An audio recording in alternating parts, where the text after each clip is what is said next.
राधे कृष्ण दोस्तों, welcome to my channel हरे रामा हरे कृष्णा। तो आइए बढ़ते हैं विनायक की एक और ऐसी ही रोचक कहानी के साथ। वीडियो को अंत तक देखें। एक बार गणेश जी बहुत ही छोटे बालक के रूप में चिमटी में चावल एवं चमचे में दूध लेकर निकले। वो हर किसी से कह रहे थे कि कोई मेरी खीर बना दो, कोई मेरी खीर बना दो। वहाँ पर एक बुढ़िया माई बैठी हुई थी। उसने कहा, ला मैं बना देती हूँ। वह छोटा सा बर्तन चढ़ाने लगी तो गणेश जी ने कहा कि दादी माँ, छोटी सी भगोनी मत चढ़ाओ, तुम्हारे घर में जो सबसे बड़ा बर्तन हो वही चढ़ाओ। बुढ़िया माई ने गणेश जी का मन रखने के लिए सबसे बड़ा बर्तन चढ़ा दिया। वह देखती रह गई कि वह जो थोड़े से चावल उस बड़े से बर्तन में डाले थे वह तो एकदम से पूरा भर गया है। गणेश जी ने कहा, दादी माँ, मैं नहा धोकर आता हूँ, तब तक खीर तैयार हो जाएगी। जब खीर पूरी तरह से तैयार हो गई तो बुढ़िया माई के पोते पोती खीर खाने के लिए रोने लगे। बुढ़िया माई ने कहा, गणेश जी महाराज तेरा भोग लगे। यह कहकर चूल्हे में थोड़ी सी खीर डाली एवं कटोरे भर भर कर बच्चों को दे दी। बुढ़िया की पड़ोसन ऊपर छत पर से देख रही थी तो बुढ़िया ने सोचा यह चुगली कर देगी, इसीलिए एक कटोरा भर खीर उसे भी पकड़ा दी।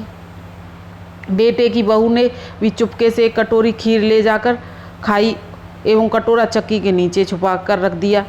अभी भी गणेश जी नहा धोकर नहीं आए थे और बुढ़िया को भी भूख लग रही थी, तो वह भी एक कटोरी में खीर डाल करके किवाड़ के पीछे बैठकर एक बार फिर कहा कि गणेश जी महाराज आपका भोग लगे। यह कहकर खीर खाना आरंभ कर दिया। तभी गणेश जी वहाँ आ गए। बुढ़िया माई ने कहा, आजा रे गणेश, खीर खा ले, मैं तो तेरा ही इंतज़ार कर रही थी। तब गणेश जी ने कहा, दादी माँ, मैंने तो खीर पहले ही खा ली है। बुढ़िया ने कहा, कब खाई? गणेश जी ने कहा, जब तेरे पोते पोती ने खाई तब खाई थी, जब तेरी पड़ोसन ने खाई तब खाई थी, और जब तेरी बहू ने खाई तब भी खाई थी। अब तूने खाई तो मेरा पेट पूरी तरह भर गया है।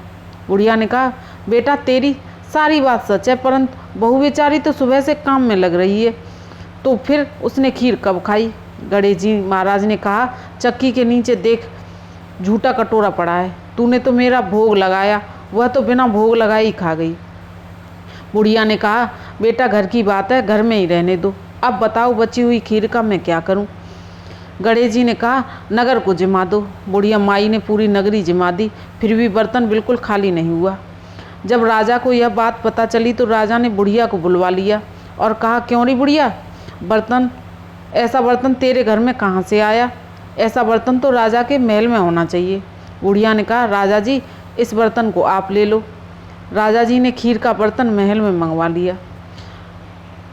खीर का बर्तन महल में आते ही खीर में कीड़े मकोड़े बिच्छू कचले हो गए एवं बदबू आने लगी। यह देखकर राजा ने बुढ़िया से कहा, बुढ़िया बर्तन वापस ले जा, जा तुझे हमने दिया।